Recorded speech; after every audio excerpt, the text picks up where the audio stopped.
one way to describe it, it's not Disney. It's not about some, helpless female being rescued, or it's not about some cultural stereotype or the myth of happily ever after. It's not really Disney at all. It's very atmospheric. It's very meditative. It just sort of draws you in. It's kind of an experience to watch it, a very kind of mellow, slow experience. It's beautiful. The animation is incredible. The depictions of nature, the depictions of children, family life. My Neighbor Totoro. It's one of my all-time favorite films by far, and it's a very meaningful film to me personally. It's also meaningful to my family, one of their favorite films. I actually bought it kind of on a whim. I just was browsing somewhere. I think it was actually old VHS boxes. And it's an animated film, and there was the cover art just sort of intrigued me. It captured me. It had a couple of children on it. It had this sort of mythical creature who I later learned was the Totoro. So I bought it on a whim. I think I watched it for the first time with my family. My children were pretty young, Raina and August, and my wife Jean. And it's really kind of hard to describe. Yeah, it's really pretty remarkable. It's magical. It's not what's the word? It's not cheesy magic. It's like the deeper magic, what C.S. Lewis would call the deeper magic. So anyway, it's about, it's not really plot driven. It's about a family, a Japanese family, a father who's a professor, a mother who is ill in the hospital, and their two children, Satsuki and Mei. Mei is the little kid. Mei is kind of the hero of the film. And then, of course, there's Totoro.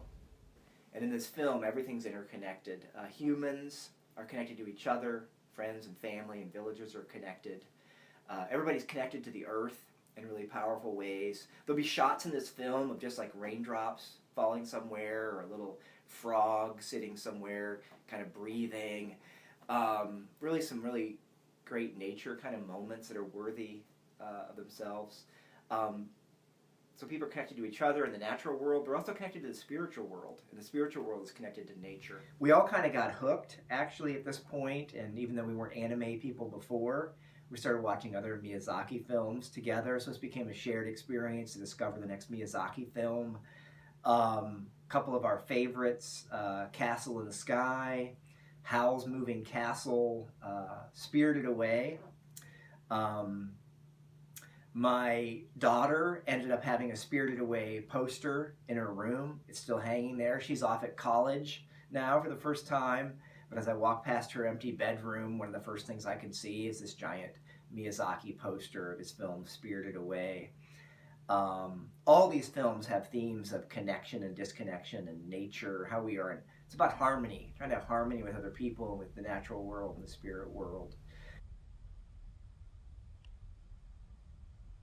So they've really kind of taken on this whole world, and it's shaped their imagination. I hope it's shaped their approach to life. I have no idea.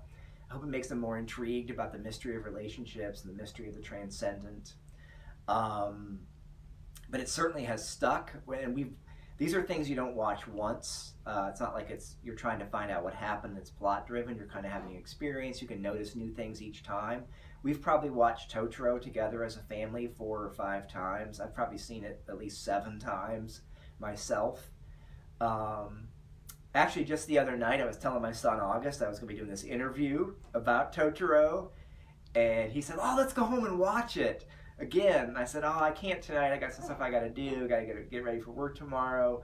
But he's seen it like 5 times, and just at its mention, the thought that he wants to watch it like the 6th time on the spur of the moment, that says something to me. That something really stuck. So I feel like it's such a deep, positive film. It's kind of a positive existentialism, I'd call it. There's a lot of doom and gloom existentialism, I think, about the problem of suffering and the problem of the human condition.